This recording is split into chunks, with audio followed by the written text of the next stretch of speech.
Hello friends. नमस्कार, सत श्री अकाल, आदाब। हेलो बच्चों, कैसे हो आप?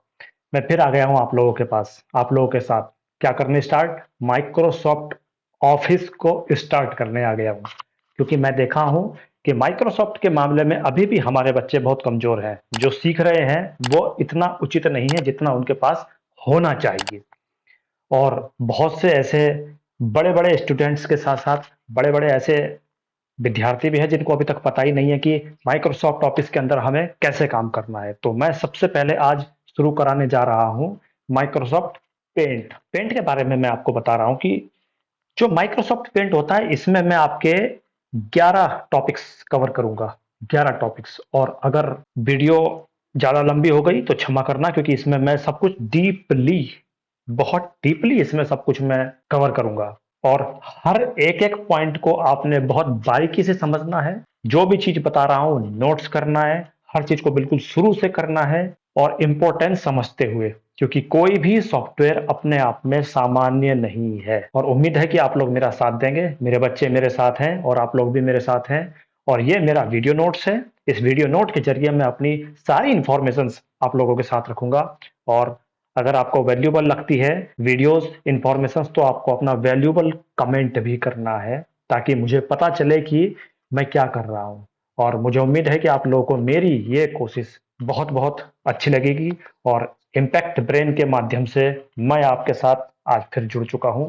शुरू करते हैं अपना टॉपिक। देखिए दोस्तों, माइक्रोसॉफ्ट में एक बहुत बड़ा चैप्टर है। इसके अंदर बहुत सारे सॉफ्टवेयर आते हैं, लेकिन हम जो काम करते हैं सबसे ज्यादा पेंट, वर्ड, एक्सेल और पावर पॉइंट में काम करते हैं। उसमें से भी जो लोग ऑफिशियल्स वर्क करते हैं उसमें 90% एक्सेल में काम होता है और 10% वर्ड में काम होता है। और उसके अंदर भी जो सबसे कम काम होता है, 1% या 5%, वो पावर पॉइंट में काम होता है। और उससे भी कम जो सबसे ज्यादा काम होता है वो माइक्रोसॉफ्ट पेंट में काम होता है। जितने भी लोग ये सब एप्लीकेशन सीखते हैं, ये सब सॉफ्टवेयर सीखते हैं, उसमें सबसे कम पेंट का यूज होता है। लेकिन पेंट वो काम करता है जो आपके सभी सॉफ्टवेयर आसानी से नहीं करते। पेंट हमें क्यों सीखना चाहिए? पेंट के अंदर सबसे अच्छी खासियत क्या है कि आप इसके अंदर ड्राइंग बनाना सीख सकते हैं। और पेंट सिखाते क्यों है, नोट कीजिए। पेंट को सिखाने का मतलब होता है कि जो आप लोगों के पास माउस होता है, आप माउस को चलाना सीख जाएं। सभी लोग पेंट को सिर्फ इतना ही सिखाते हैं कि आप लोग माउस चलाना सीख जाएं।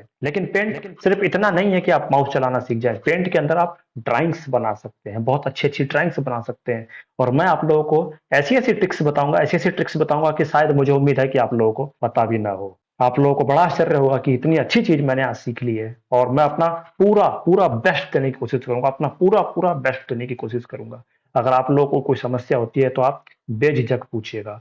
माइक्रोसॉफ्ट पेंट के अंदर अभी हम जिन 11 टॉपिक्स की बात कर रहे हैं, वो 11 के 11 टॉपिक्स फाइल मेन्यू के अंदर आते हैं। जैसे कि हम यहाँ देखें, ये फाइल मेन्यू है, ये एडिट मेन्यू है, ये व्यू है, ये सेव, ये शेयर बटन। अब जो पुराने वर्जन आते थे उसमें ऐसा नहीं आता था, लेकिन अब नए वर्जन में ऐसे आने लगा है। तो हम आज बात करेंगे फाइल की। और अगर हम फाइल की बात करते हैं तो सिर्फ फाइल के अंदर ही ये 11 मेनू आते हैं। New, open, import, recent, save as, print, share, set as background, image की प्रॉपर्टी और एग्जिट। ये अपने आप में 11 टॉपिक्स हैं। और आप जब इसके बारे में समझेंगे तो आपको लगेगा कि ये सामान्य नहीं है। किसी भी पेंट को हल्के में नहीं लेना है, किसी भी सॉफ्टवेयर को हल्का नहीं लेना है। हर सॉफ्टवेयर अपने आप में बहुत महत्वपूर्ण है। तो शुरू करते हैं हम पेंट्स के बारे में, और कोशिश करेंगे कि धीरे धीरे आप लोगों को शॉर्ट में मैं सब चीजें बता सकूं और डिटेल में आपको समझनी है। अभी हमने पेंट खोला। पेंट के अंदर हमने सबसे पहले करा न्यू। न्यू का क्या मतलब होता है?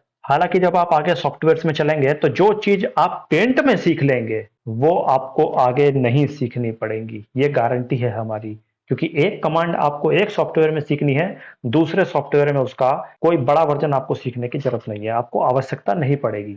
तो हम यहाँ सीखते हैं न्यू। न्यू जैसे कि नाम से पता लग रहा है, नया। कहने का मतलब है कि इस जगह आप अपनी कोई भी नई फाइल ओपन कर सकते हैं। जैसे हमने न्यू किया तो हमारे सामने एक नई फाइल ऑलरेडी, क्योंकि ब्लैंक है, तो हमने नई फाइल शुरू कर। तो न्यू का मतलब होता है नई फाइल ओपन करना। इसके बारे में अगर किसी को कोई समस्या है, किसी के बारे में कोई, इसके बारे में कोई विचार हो तो मुझे जरूर बताइए।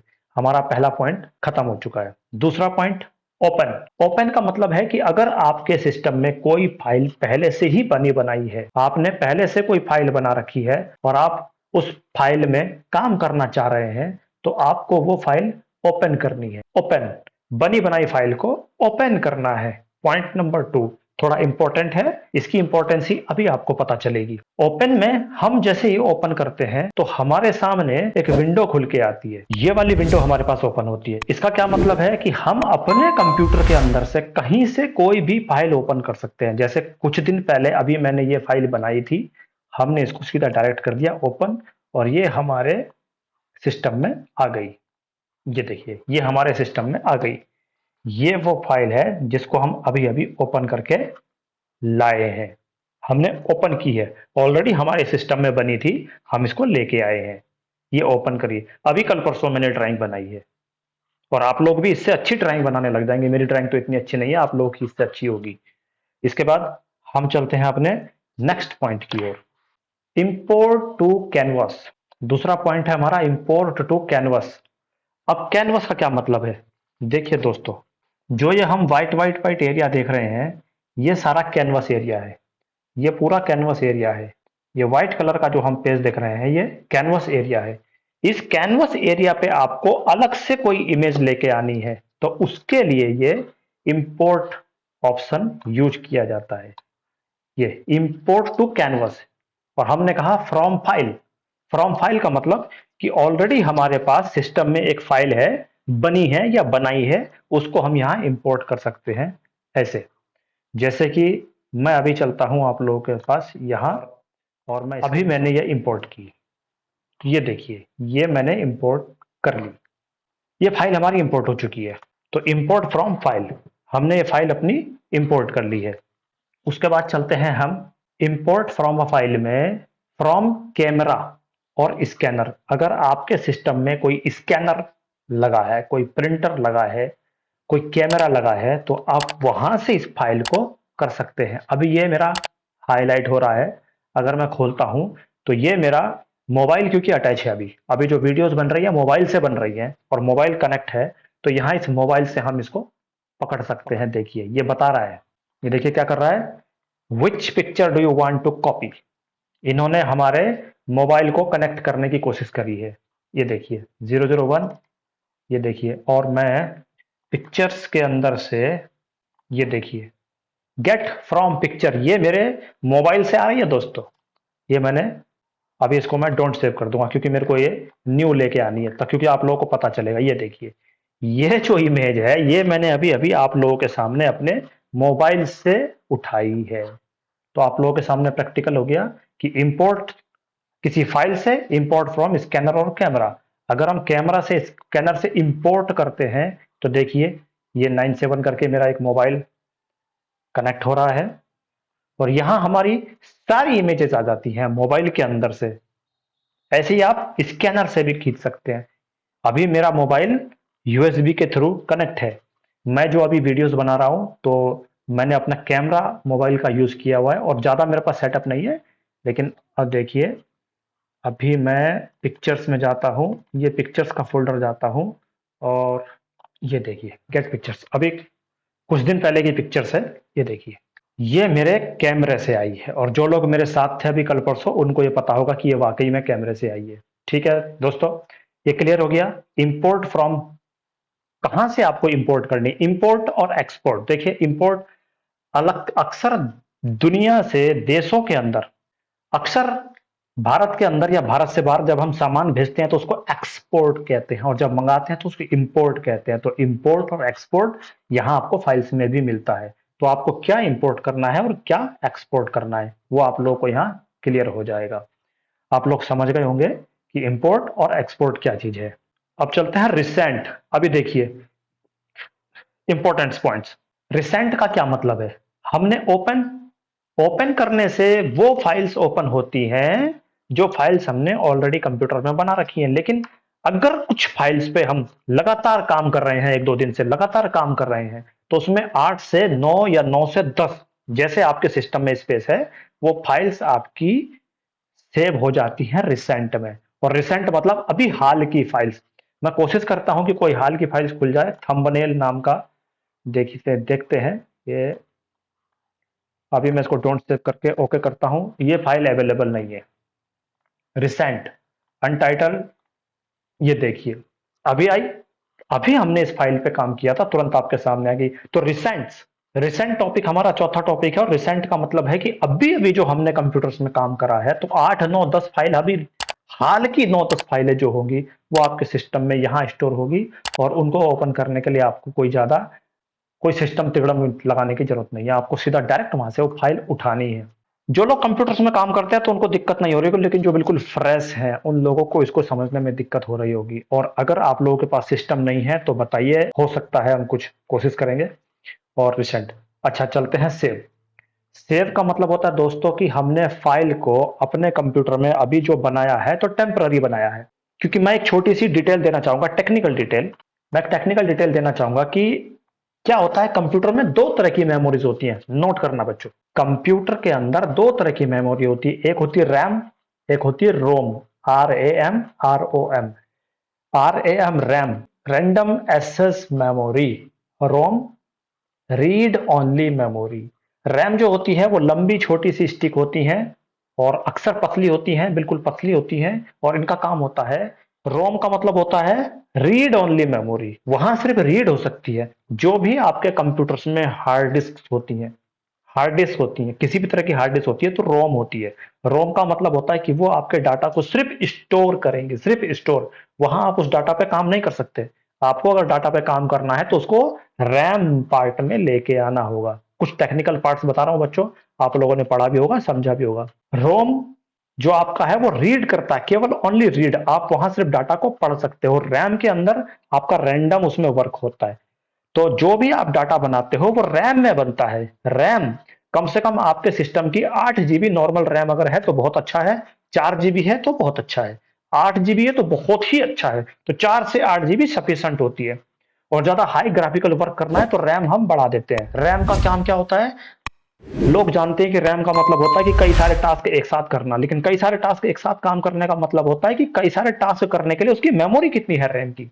तो अक्सर जो हाई ग्राफिकल वर्क करते हैं, जैसे मेरे पास भी बहुत हाई ग्राफिकल वर्क का सिस्टम है, और मैं भी धीरे धीरे इसको अपग्रेड किया हूं। तो इसका मतलब है कि अगर आप एक काम कर रहे हैं तो एक काम के लिए आपकी जितनी जगह उसमें चाहिए और रैम में होनी चाहिए। और उसके अलावा कुछ ऐसी मेमोरी भी रैम में होनी चाहिए फ्री, ताकि उस डाटा को सर्कुलेट करने में रैम में दिक्कत ना आए। अब हम बात करते हैं फिट टू। मुझे उम्मीद है कि आप लोगों ने यहां तक सब कुछ सही समझा होगा।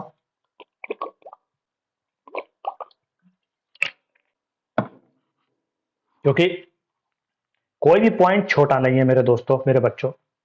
कोई भी पॉइंट छोटा नहीं, हर पॉइंट अपने आप में बहुत बड़ा है, इसलिए इसको प्रैक्टिकल जरूर कर लीजिएगा। अब हम बात करते हैं सेट एज डेस्कटॉप बैकग्राउंड। चलिए, इसके लिए मुझे अपने कैमरे को छोटा करना पड़ेगा। दोस्तों ध्यान रखना, मैं वीडियोस को बहुत ही शॉर्ट तरीके से बनाने की कोशिश कर रहा हूं, लेकिन टॉपिक्स ऐसे होते हैं कि जो अपने आप में डिस्क्रिप्शन हो जाती है, उसकी डिस्क्राइब हो जाता है, बड़े हो जाते हैं। उसका रीजन यही है कि चीजों को बारीक समझाने के मतलब में, क्योंकि लोग माइक्रोसॉफ्ट पेंट को भी 5 मिनट में पढ़ा देते हैं, लेकिन उस 5 मिनट का मतलब क्या है जब जीवन के 5 मिनट आपके वो कभी काम नहीं आए। और मैं जब आप लोगों को इसके प्रैक्टिकल से बताऊंगा ना कि आप लोग इससे क्या कर सकते हो, तो आप लोग दांतों में अपने उंगलियां दबाओगे, कान मरोड़ोगे। भाई, इतना अच्छा खतरनाक चीजें हो सकती है, मतलब आपको कोई पेड सॉफ्टवेयर की जरूरत नहीं है, आपको कोई खतरनाक चीज की जरूरत नहीं है, आपको किसी AI की जरूरत नहीं, आपको किसी ऑनलाइन टूल की जरूरत नहीं है। इतने खतरनाक खतरनाक आप इसमें चीज कर सकते हो आज की डेट में। क्योंकि आज भाई हम 92 से पढ़ते आ रहे हैं इन चीजों को, 92 से आज तो सन 2025 चल रहा है। बहुत डेवलपमेंट आ चुका है। हम उस जमाने में भी काम करते थे, आज इस जमाने में भी काम कर रहे हैं, लेकिन जो अब इस जमाने के बच्चे हैं ना, वो आर्टिफिशियल इंटेलिजेंट के चक्कर में, यही तो आर्टिफिशियल इंटेलिजेंट है।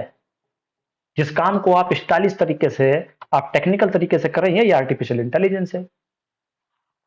चलिए, अब हम आपको बताते हैं कि सेट एज डेस्कटॉप बैकग्राउंड। मेरे पास ये एक इमेज है, और अभी मैं आपको मिनिमाइज करके दिखाता हूं डेस्कटॉप। ये मेरा डेस्कटॉप है, डेस्कटॉप, ये पूरा डेस्कटॉप है। उम्मीद है कि शायद आपने इसको समझा होगा। ये जो देख रहे हैं आप, ये सारा डेस्कटॉप है। अब मैं क्या करता हूं, अपने सॉफ्टवेयर पर जाता हूं, पेंट में, और इसको डेस्कटॉप बनाता हूं। क्योंकि ये ऑलरेडी मेरी फाइल सेव्ड है, तो मैं इसको करता हूं फिल। हमने इस फाइल को, फाइल आपकी सेव होनी चाहिए, ये ध्यान रखिए, क्योंकि आप जो फाइल कर रहे हैं वो क्योंकि आप जब डेस्कटॉप बैकग्राउंड डालेंगे तो वो फाइल कहीं सेव होनी चाहिए, सुरक्षित होनी चाहिए, तभी तो आप पे लगातार डेस्कटॉप पे दिखेगी। तो आपने अगर वो फाइल सेव कर ली है तो आपने, अभी हमने सबसे पहली कमांड डाली कि fill desktop background set as, अपनी फाइल को आप डेस्कटॉप के बैकग्राउंड में डाल सकते हो। अभी हमने करी फिल, और देखना फिल का चमत्कार क्या होता है। देखिए फिल, एक ही फाइल हमारे पूरे डेस्कटॉप पे आ गई, एक ही फाइल हमारे पूरे डेस्कटॉप पे आ गई है। अब देखिए इसका एक दूसरा तरीका देखिए। अभी हम करते हैं डेस्कटॉप एज टाइल। टाइल में क्या डिफरेंस आता है बारीकी से समझिए। हमने कर दिया टाइल क्योंकि हमारी फाइल पहले से सुरक्षित है। मैं मिनिमाइज कर रहा हूं, देखिए टाइल मतलब समझ रहे हैं। आपकी फाइल अगर बहुत बड़ी है तो टाइल्स में दो तीन ही दिखाई देंगी, लेकिन अगर छोटी है तो बढ़ जाएंगे, और छोटी हुई तो बढ़ जाएंगी। जैसे कि अभी देखिए मैं इसको और छोटा करता हूं, आप लोगों को दिखाने के लिए इसको और छोटा करता हूं। अभी मैं मान के चलिए इस फाइल को और छोटा कर लेता हूं। मैंने इतनी छोटी कर ली है और मैं इसको सेव एज कर रहा हूं। सेव एज, ध्यान देना, जेपीजी में सेव एज। मैंने इसका नाम डाल दिया 123 और हमने इसको सेव कर दिया डेस्कटॉप पे। पॉइंट नोट कर लेना ये। और जो चीज समझ में नहीं आती है पिक्चर को थोड़ा पीछे करके देख लेना मेरे बच्चों। हमने छोटी कर ली है और इसको सेट सेव कर लिया है। अब हम करते हैं टाइल्स। मैं दिखा रहा था आपको, अब टाइल कर लिया। अब देखिए आपको पहले वाले में और इस वाले में क्या अंतर दिखा। जितनी छोटी इमेज होगी उतनी ज्यादा टाइल्स बनेंगी, जितनी बड़ी इमेज होगी उतनी कम टाइल्स बनेंगी। बहुत बड़ी इमेज है तो दो ही बनेंगी। Point to be noted my Lord, बहुत इंपॉर्टेंट आप लोगों के पास। इतनी सी बात के ऊपर ही आपको फेल कर दिया जाता है इंटरव्यूज में। तो उम्मीद है कि आप लोगों को यहां तक समझ में आ गया होगा। अब हम चलते हैं टाइल्स के बाद सेंटर। सेंटर का मतलब है कि पेज के बिल्कुल सेंटर में आ जाएगी, बिल्कुल सेंटर में, और बाकी एरिया गायब हो जाएगा या ब्लैक हो जाएगा। हमने कर दिया है इसको सेंटर, और हम इसको आते हैं और देखिए सेंटर, ओनली सेंटर, बाकी सब रिमूव। और ये देखिए डेस्कटॉप पे दोनों फाइलें पड़ी है हमारी। चलिए आगे चलते हैं। इमेज प्रॉपर्टी अपने आप में एक बहुत बड़ा चैप्टर है। हमने खोला, देखो दोस्तों बच्चों, इमेज प्रॉपर्टी का मतलब है कि हम इमेज के ऊपर जिसके काम कर रहे हैं उसकी क्या प्रॉपर्टी है, उसकी क्या खासियत है, उसका नाम क्या है, उसका काम क्या है, वो कब बनी है, किस टाइप की है। अब देखिए ये थोड़ा इंपॉर्टेंट चैप्टर है। इमेज प्रॉपर्टी का मतलब है फाइल लास्ट सेव कब हुई है। और अभी आपके सामने दिखाया कि डेट दिख रही है 10/5/2024 आज की डेट, और समय दिख रहा है 10:38 शाम का PM। तो लास्ट सेव कब हुई आपको पता लग गया, किसी से पूछने की जरूरत नहीं है। इसीलिए मैं कहता हूं कि कंप्यूटर के अंदर टाइम की सेटिंग क्यों इंपॉर्टेंट है बच्चों। टाइम की सेटिंग के ऊपर मैं ऑलरेडी वीडियोस बना चुका हूं, आप प्लेलिस्ट में जाइए और टाइम सेटिंग को देखिए। साथ ही मेरी एक टास्क बार की सेटिंग अभी अधूरी है कि अगर आप लोग कंप्यूटर को फास्ट चलाना चाहते हो, बहुत तेज चलाना चाहते हो, तो अपने कंप्यूटर्स में क्या सेटिंग होनी चाहिए। मैंने बहुत बड़े बड़े विद्वान देखे हैं, बहुत बड़े बड़े अधिकारी देखे हैं जिनके कंप्यूटर में आज भी सेटिंग्स मैंने ठीक नहीं देखी हैं। और मैंने यूट्यूब पे ऐसे बड़े बड़े अधिकारी देखे हैं जो बहुत बड़ी बड़ी वीडियोस दिखाते हैं, लेकिन जब उनके टास्क बार को देखता हूं तो समझ जाता हूं कि अरे भाई कुछ नहीं, बस ये कॉपी पेस्ट चल रहा है इनका। यहां से सीखा वहां पलट दिया, वहां से सीखा यहां पलट दिया, ओरिजिनल कंटेंट नहीं है। क्योंकि जिसका खुद घर साफ नहीं है वो गांव को साफ करने की कैसे भाषण दे रहा है। जिसके खुद घर पे जो है पेड़ नहीं लगे वो दूसरों को पेड़ लगाने के लिए कैसे कह रहा है। जिसके खुद कंप्यूटर के टास्क बार, उसको कभी पता ही नहीं है कि टास्क बार को कैसे सेट किया जा सकता है, टास्क बार कैसे सेट होता है, टास्क बार को कहां रखना चाहिए उसे पता ही नहीं है। तो वो कैसे आप लोगों को समझा रहा है। मैं देखता हूं कि किसी का डेस्कटॉप, अब आप हमारा डेस्कटॉप देखिए, ये मैं मिनिमाइज करते रहा हूं, देखिए। अभी आते हैं टॉपिक पे। ये देखिए, आप देखिए हमारे डेस्कटॉप पे कुछ दिख रहा है आपको, बिल्कुल जीरो जीरो ब्लैंक है ना। क्यों? क्योंकि हमें पता है कि फाइलें कैसे रखनी है। यही टास्क बार सेटिंग में मैं समझा रहा हूं आखिर क्यों खाली है ये। आपके ऑफिस में आपके दोस्तों को देखना तो पूरा टास्क, पूरा डेस्कटॉप भरा हुआ मिले, पूरी पूरी पूरी पूरी आपको ये फाइल मिलेगी। मतलब कि ये मैंने देखा है कि यहाँ फाइल, यहाँ फाइल, यहाँ फाइल, यहाँ यहाँ यहाँ यहाँ, और बड़ा छोटा छोटा छोटा छोटा छोटा छोटा ऐसे ऐसे करके यहाँ पूरा भरा होता है। मतलब कि ये ऐसे ऐसे ऐसे ऐसे ऐसे, और ये पूरी भरी होती है, पूरी भरी होती है। ये पूरा भरा होता है भाई। उन्होंने पूरी जिंदगी भर की दुकानदारी डेस्कटॉप पे रखी होती है और बाद में कहते हैं साहब हमारा तो सिस्टम ही स्लो चल रहा है, हमारा सिस्टम ही स्लो चल रहा है। और इस टॉपिक के बारे में मैं ऑलरेडी बात कर चुका हूँ और अभी चल रही है हमारी टास्क बार की सेटिंग की, जो हम सेटिंग्स चल रहे हैं उसमें हम इसके बारे में पढ़ रहे हैं। तो आज तो हम पढ़ रहे हैं पेंट के बारे में। आज तो हम पेंट के बारे में पढ़ रहे हैं, इसके बारे में हम टास्क बार की सेटिंग में बता रहे हैं। तो कोशिश करना पॉइंट्स को वहां भी चेक कर लेना। और मैं अभी उसकी पूरी सेटिंग्स बता नहीं पाया हूं, तो अगर उम्मीद है आप लोगों के साथ साथ चलेंगे तो कवर होता चला जाएगा, वरना जिंदगी में कभी समय नहीं मिलेगा सीखने के लिए। तो हम कर रहे थे प्रॉपर्टीज की बात, हम लोग पॉइंट पे वापस आ जाते हैं। बोलना इसलिए पड़ता है दोस्तों बच्चों मेरे की बहुत इंपॉर्टेंट चीजें होती हैं और बैकअप नहीं होता है, बेसिक नहीं होता है पता, तो इसलिए बताना पड़ता है। क्योंकि मैं जो वीडियो बना रहा हूँ वो वीडियो ऐसे नहीं बना रहा हूँ, पहले मैंने ये कई सारे बच्चों पर रिसर्च करी, जो पढ़ रहे हैं ऑलरेडी वो भी, जो पढ़ चुके हैं ऑलरेडी वो भी, जो लोग काम कर रहे हैं वो भी। तब पता लगा कि अभी भी the lack of education part अभी भी कहीं ना कहीं कमी है, जो कि बताना चाहिए। और जब एक बार वीडियो नोट्स बन जाएगा, एक इंपॉर्टेंट से एक डिजिटल डायरी बन जाएगी, इससे आपको जीवन भर फायदा मिलेगा। तो दोस्तों देखो, कोई भी सॉफ्टवेयर 5 मिनट का नहीं है, 5 मिनट में सिर्फ उसके बारे में बताया जा सकता है, लेकिन जब काम करते हैं ना तब पता चलता है कि ये वाकई में बहुत इंपॉर्टेंट और बड़ा लॉजिक है, जब चीजें समझ में नहीं आती हैं। अभी देखना, जब मैं आप लोगों को भी प्रैक्टिकल से बताऊंगा ना, आप लोग प्रैक्टिकल करेंगे ना, तो आपको देखना एक बार में समझ में नहीं आएगा, 2 बार में समझ में नहीं आएगा। वो तो मैं ऐसा है कि बहुत इंपॉर्टेंट सी बता देता हूँ। मैंने उसके लिए कुछ वीडियोस भी देखी हैं, कुछ बड़े लोगों की, जो बड़े बड़े यूट्यूबर्स की वीडियोस देखी हैं, लेकिन पता लगा कि जो बेसिक है वहां अभी भी नहीं पता है, वो लोग ठीक से बता ही नहीं रहे हैं। मैं उनका नाम नहीं लेना चाहूंगा, उम्मीद करता हूं कि आप लोग खुद देख लेंगे। चलिए, बड़ी बड़ी बातें नहीं करते हैं, टॉपिक पे आगे चलते हैं। देखिए, लास्ट सेव आपको पता लग गया कि कब सेव हुआ है। साइज ऑन डिस्क, जो फाइल हम अभी चला रहे हैं वो कितने साइज की है, 29.29.3 KB। और ये हमें नीचे भी दिखाई देता है, देखिए स्टेटस पे यहाँ 29.3 KB फाइल है। इसके बाद रिजोल्यूशन DPI। अब डीपी का आई क्या होता है, डेप्थ पर इंच। जितनी ज्यादा डेप्थ होगी उतनी ज्यादा आपकी प्रिंट बहुत बेहतर क्वालिटी की होगी, रिजोल्यूशन बढ़ता चला जाएगा। नॉर्मली अगर आप लोग स्कैन करते हैं तो 100 DPI भी करते होंगे, और आप लोगों को अगर फाइल चाहिए कि नहीं मेरे को इस फाइल पे लंबे समय तक काम करना है, बहुत क्लियर स्कैन करनी है, तो आप लोग उसको 300 DPI पे स्कैन करते होंगे। मेरी बात को आप रिलेट कर पा रहे होंगे अगर आप लोग इस बात को करते होंगे।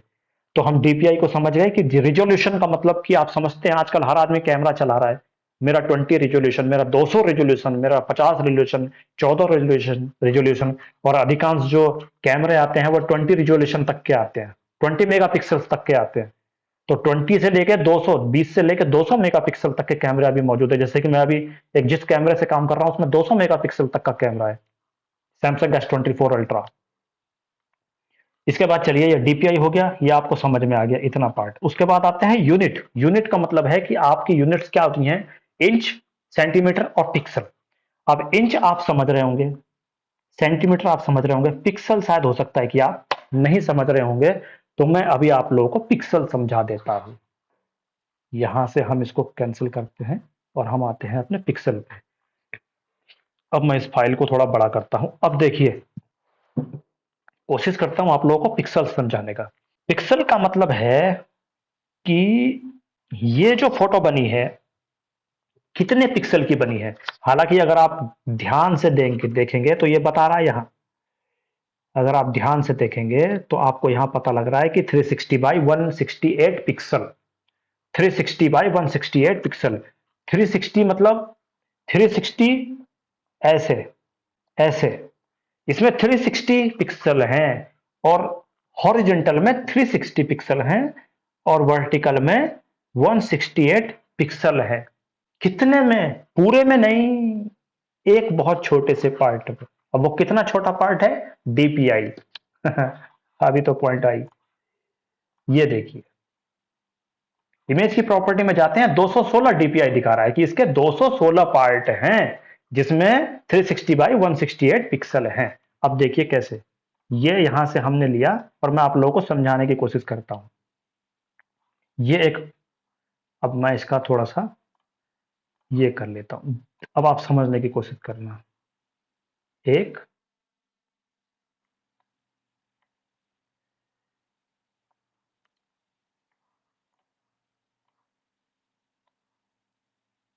2 3 4 5 6। बहुत छोटा सा बता रहा हूं, आप बस उदाहरण समझ जाइए, सिर्फ उदाहरण समझ जाइए, क्योंकि अगर आप इस उदाहरण को समझ गए तो जो बच्चे फॉर्म भरते हैं और कहते हैं हमें इमेज का साइज छोटा करना है, हमें सिग्नेचर साइज छोटा करना है, फॉर्म में फिल करते समय बोलते हैं कि 10 केबी से ऊपर की हमें इमेज नहीं चाहिए, 5 केबी से ऊपर का हमें सिग्नेचर नहीं चाहिए, तो वो कैसे साइज कम हो पाता है? उसके लिए आप ऑनलाइन टूल इस्तेमाल करते हैं, लेकिन वो सारा का सारा काम आपका पेंट ही कर सकता है, आपको किसी ऑनलाइन की जरूरत नहीं। और एक और मैं इंपॉर्टेंट आपको बात बताऊं दोस्तों, याद आ गई, साइबर सिक्योरिटी के तहत आपको अपने पर्सनल या ऑफिशियल्स जितने भी आपके डॉक्यूमेंट्स हैं, कोशिश करना है कि आपको अनइथिकल, अन मतलब कि अनसर्टिफाइड जगह पे आपको वो डाटा डालना ही नहीं है। आपने अपना बर्थ डेट सर्टिफिकेट, अपना हाई स्कूल सर्टिफिकेट, आपने अपना फोटो, आपने अपने सिग्नेचर कहीं वेबसाइट पे कोशिश करिए कि कहीं डाल के उसको फ्री में उसका फायदा मत लीजिए वेबसाइट का, कि उसका साइज छोटा करना है, उसकी क्वालिटी बढ़ानी है। वो क्वालिटी नहीं बढ़ा रहा है, वो आपको एक छोटी सी फैसिलिटी दे रहा है, लेकिन बदले में आपसे फ्री नहीं कर रहा है वो काम, वो बदले में आपसे आपका डाटा ले रहा है, और वो डाटा आपका कहाँ यूज हो जाए आपको नहीं पता, क्योंकि आज की डेट में डाटा अरब कंट्रीज के तेल से भी महंगा है।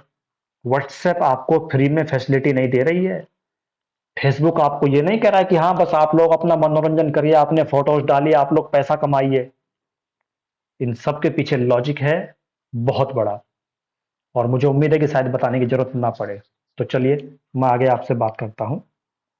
अब आप लोगों ने देखा कि मैंने यहां कुछ कितने कर दिए, 1 2 3 4 5 6 7 8 9 10 11 12 13 14 15 16 17 18 19 20 1 2 3 4 24। तो कहने का मतलब है 1 2 1 2 3 4 5 6 और 1 1 2 3 4। मान के चलिए कि 6/4, 6 तो ऐसे में और 4 ऐसे में, मान के चलिए कि 6/4 इंच का पेज है जिसपे आपकी फोटो बनी है। तो आपको ये तो पता लग गया कि 6/इंच, इंच तो आपको पता लग गया, लेकिन पिक्सल का मतलब क्या है? ये पिक्सल बता रहा है कि एक खाने के अंदर 360/168 पिक्सल है। अगर मैं अब खाना ये वाला ले लूं, अगर मैं खाना ये वाला ले लूं, ये वाला ले लूं, तो ये खाना बता रहा है कि 360 तो ऐसे है, मतलब कि 1 2 3 4 5 6 ऐसे करके 360 है, और अगर मैं इसको ऐसे ले लूं तो ये बता रहा है ऐसे करके 168 है एक खाने में। तो एक कॉलम के अंदर, एक खाने के अंदर, एक सेल के अंदर आपके 360/168 पिक्सल आके मिलते हैं, तब आपकी पूरी रिजोल्यूशन बनती है डीपीआई में, 200 डीपीआई में। उम्मीद है कि आप इसको समझ गए होंगे। आप अपने मोबाइल का कोई फोटो लीजिए या आप दीवार पे कोई पेंटिंग बनाइए, आप उसको जितना बारीक जितना बारीक जितना बारीक करके आप उसमें डिटेलिंग डालेंगे, फोटो उतना क्लियर होती चली जाती है, और जितना आप डिटेलिंग बड़ी रखेंगे फोटो उतनी डल हो जाती है। उम्मीद है कि आप लोग इस बात को अच्छे से समझ रहे होंगे और मैंने इसको अच्छे से समझाया होगा। तो हम लोगों ने इमेज प्रॉपर्टी के अंदर पिक्सल को भी समझ लिया है।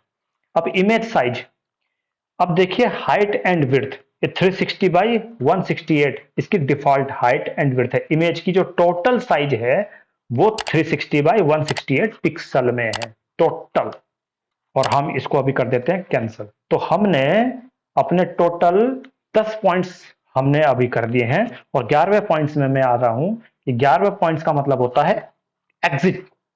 एग्जिट का मतलब, अभी आप जिस सॉफ्टवेयर में काम कर रहे हैं उस सॉफ्टवेयर से आप बिल्कुल बाहर जाना चाहते हैं, तो आप यहां से एग्जिट कर लीजिए, और अगर आपको सेव करना है तो यस, नहीं करना है तो नो, और नहीं करना चाहते हैं तो कैंसिल। हमने कर दिया नो, कुछ भी सेव नहीं हुआ, और हम अपने पूरे पुराने डाटा पे वापस आ गए हैं।